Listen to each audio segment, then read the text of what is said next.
Imagine you're an emperor, safely locked behind the strongest walls in the ancient world. You have plenty of food, a massive army, and your enemy is exhausted, marching toward you from hundreds of miles away. All you have to do to win is do nothing. But instead you open the gates, march your men out, and trap your own army with a rushing river directly at their backs. Why would anyone make a decision that's stupid? This is the mystery of the Milvian Bridge, a battle that took place in October 312 AD. It didn't just decide who ruled Rome, it accidentally changed the religion of the entire Western world forever. And it all started with a desperate gamble, a cryptic prophecy, and a strange symbol painted in the dark of night. Let's step back. In the early 4th century, the Roman Empire was completely fractured. It was ruled not by one emperor, but by a chaotic system called the Tetrarchy. A 4-player Game of Thrones that had collapsed into a brutal civil war. 2 men claimed the crown of the West. In Gaul there was Constantine, young, brilliant, and adored by his hardened, battle-tested legions. And in Rome there was Maxentius, who had seized the imperial capital, backed by the elite Praetorian Guard. In 312 AD, Constantine decided to end the debate. He led his army over the freezing Alps, marching straight into Italy to take Rome by force. He was outnumbered, far from home, and running out of time. Now Maxentius had every advantage. Rome was protected by the massive Aurelian Walls, miles of thick brick and stone that no army of that era could easily breach. In fact, 2 other invaders had tried to siege Rome before, and Maxentius had easily starved them out.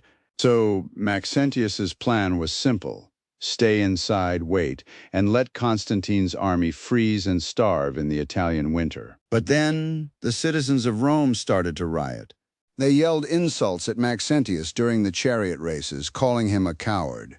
Desperate for public approval, Maxentius did what any pagan Roman ruler would do. He consulted the Sibylline books, ancient Roman texts of prophecy. The books gave him a cryptic answer. On this day, the enemy of the Romans shall perish. Maxentius smiled. He believed he was the true Roman, which meant Constantine was the enemy. Believing the gods had guaranteed his victory, he ordered his army to leave the safety of the walls and march north to meet Constantine at the Tiber River. But on the other side of the river, Constantine was facing his own crisis of faith. He knew his men were exhausted. He needed a miracle. And this is where history and legend blur into one. According to the earliest Christian writer, Lactantius, on the night before the battle, Constantine fell into a deep sleep. When Constantine woke up, he ordered his blacksmiths and soldiers to paint a symbol on their shields. It was a monogram made of 2 Greek letters, chi and rho, the first 2 letters of the name of Christ. Now, years after Constantine's death, a bishop named Eusebius wrote a much more dramatic version. He claimed that Constantine actually saw a massive glowing cross in the sky, above the midday sun, with the words, "In this sign, conquer." Whether it was a brilliant political stunt to unite the growing Christian population in his army, a vivid dream, or a later exaggeration by Christian historians, one thing is certain.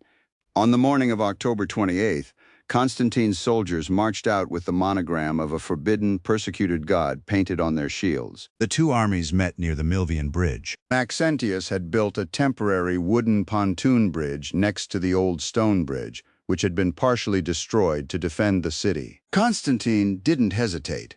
He personally led a devastating heavy cavalry charge straight into Maxentius's flanks.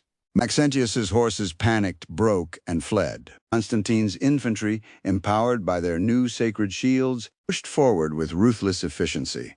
Suddenly, the retreat became a stampede.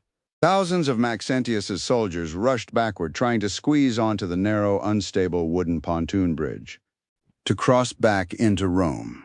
Under the crushing weight of thousands of panicking men and horses, the wooden bridge snapped. Men in heavy iron armor fell into the deep, muddy waters of the Tiber River. Among them was Emperor Maxentius himself. Dragged down by his elaborate heavy armor, he drowned in the mud. The next day, Constantine entered Rome as the sole master of the Western Empire. His soldiers fished Maxentius's body out of the river. cut off his head, and paraded it through the streets on a spear, to prove to the cheering crowds that the tyrant was truly dead. This victory was a massive turning point. Just a year later, Constantine signed the Edict of Milan, officially ending centuries of brutal persecution against Christians. But did Constantine instantly become a devout Christian? The physical evidence says it's complicated. If you walk through Rome today and look at the Arch of Constantine, built by the Roman Senate just 3 years after the battle, you won't find a single Christian cross or Chi symbol on it. Instead, the inscription attributes his victory to divine inspiration in a vague, generic way. That wouldn't offend pagan Romans. Constantine was a master politician, and he knew that changing an empire's faith required time, caution, and compromise. So what do you think? Was Constantine's dramatic vision on the road to Rome a genuine personal revelation? Or was it one of the most calculated political marketing campaigns in human history? Let me know your thoughts in the comments below, and we'll see you in the next chapter of history.